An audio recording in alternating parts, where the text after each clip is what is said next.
What was he like on day 3, knowing he was going to be fighting for the gold? What could you observe from him?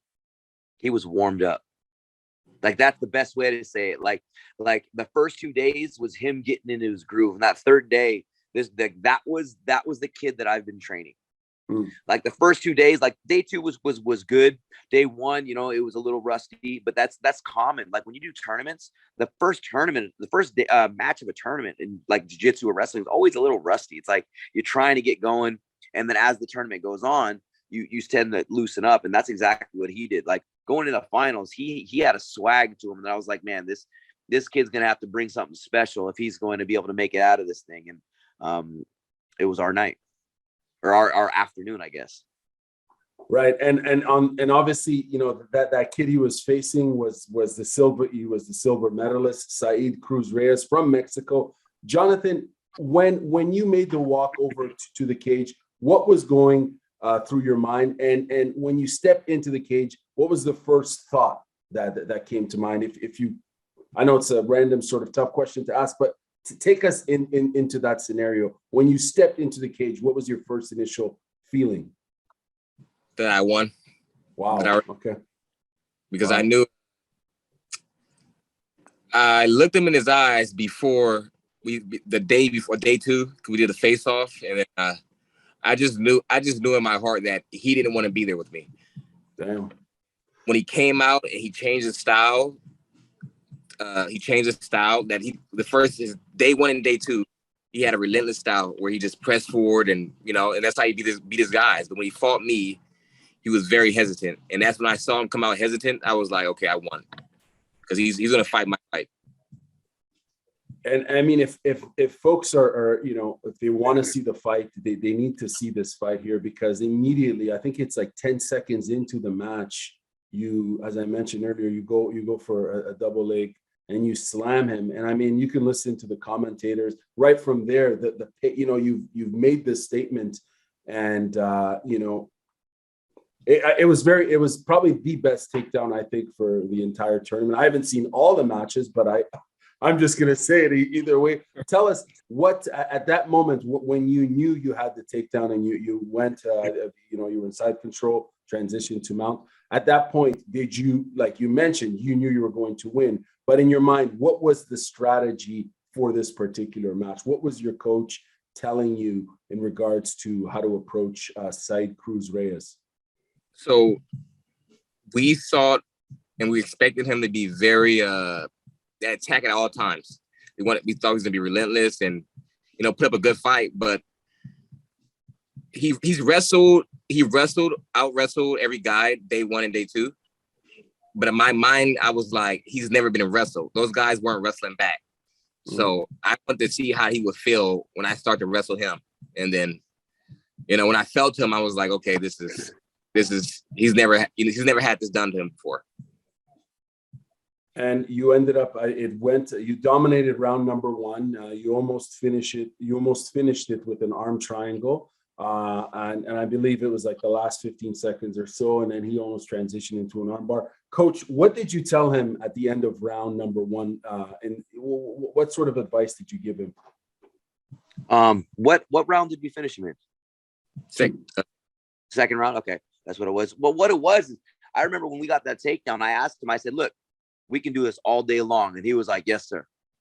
Because one thing we noticed about this kid, he was very scrambly. He was good at grabbing things. He was good at making space. But when I saw him not be able to do that, when he couldn't move, when John was on top of him, I was like, oh, okay. Because now the things that we were not worried about, but we were giving him credit for, was no longer a threat. And now when you've got a guy that's no longer a threat and you've got somebody extremely hungry on top of you, it's now just a matter of going and getting your food. It's like, it's time to eat. And you certainly ate. You applied an anaconda choke in the corner. I mean, 38 seconds into round number 2, and you finished it. And I mean, even the commentators were popping for that one. How did it feel to finish? The gold medal, to finish for the gold medal match via the anaconda choke, a submission hold? It felt great. That's what our gym is based off of, front headlock. So it felt satisfying to do that. And I just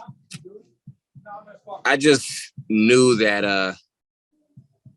I had a chip on my shoulder going into it because there was all this thing about, about the Mexican pride, and they do have that, they're hard to finish and they're hard to break. And I had it in my mind that I was going to go out there and I was going to break him, I didn't care if it was anaconda, rear naked choke. I just knew that at the moment when I tapped him is the moment he gave up because he didn't want to be in there with me anymore. So that was my whole mindset going into that. I just grabbed anything. I'm like, oh, it's right there, so might as well get it.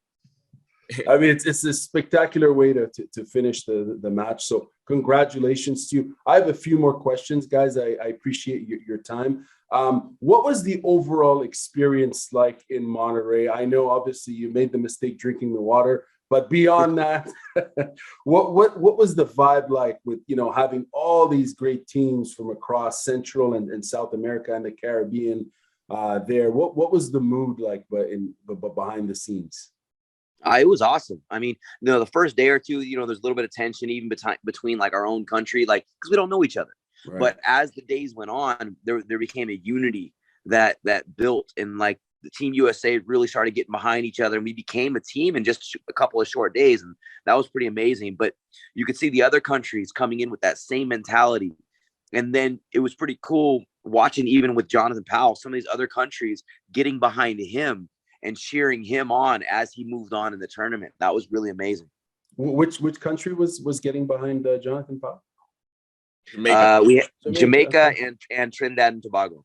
Wow, very, very cool. What in terms of which team impressed you the most overall in terms of the quality and depth and range of their competitors and what they showed inside that cage? Which team beside the U.S. impressed you the honestly most? Like there were some guys from like Aruba that really were impressive. Some of the guys from Colombia. I mean, every country brought some very talented guys. Jonathan, your thoughts on that? Same question for you. Yeah, I was I can say Aruba too. David Camacho's teammate, I forget his name, but he was from Aruba and he impressed me a lot. He went out there and fought his heart out. And the guys from Mexico too, they come to win. That's their mentality. They come to win at all costs. Yeah, I think you're right. That team really represented. I mean, they came out first, but every match they really gave 110%. Last question for you guys. What's next for you, and what's next for Team USA as far as future IMMAF tournaments? That is a question for Chad. I follow his lead. Everyone asks me this. I'm like, you guys have to tell Chad because he is the one that really decides everything. He's been through this game for a very long time, so he knows what path I should take, and I trust him in that, and I trust him in him lead me that way. Right. Well, I mean, for him, there's a lot, but he's pretty much ran through whatever there is here in California. He was the first 4-time state champion that the state's seen. He's won the state championship 4 times against the best guys in the state. Then we went to the Pan Ams, and now we're really our sight is on the Worlds. So we want to go do that. That challenge of 5 fights in 5 days, I think, is something that's going to be an unbelievable experience, not just for him as an athlete, but me as a coach as well. We'll be bringing our other athlete, our other fighter that was on the same event, Shane Collins, who also took gold. He'll be doing the World Cup as well.